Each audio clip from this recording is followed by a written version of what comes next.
It's party at the CIA with dysfunctional vet. Correction, it's party at the CYA with dysfunctional vet.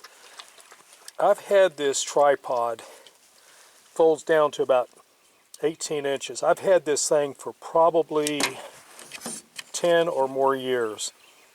I think I bought it before 2015, but I do know I had it in 2015 because I remember using it.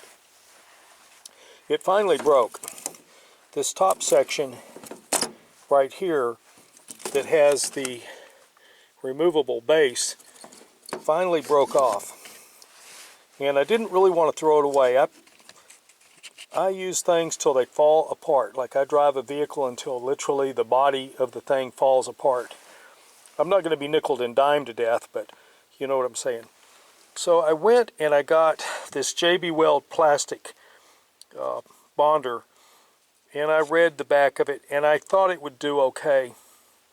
When you pull the cap off, which is right here, unfortunately there was an air bubble, and so I got more of one than the other. One is hardener and one is the, I think they call it the metal.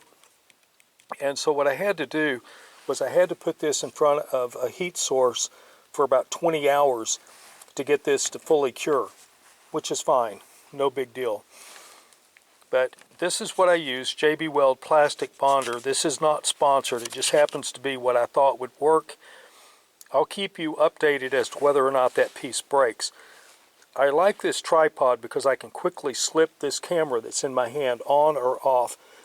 And almost any video that I have shot, which has been shot from a tripod, has been shot from this very tripod using the camera that I'm holding. Like Marcus Pick says, you don't have to spend a lot of money to get quality. So I am going to now move on to my next project.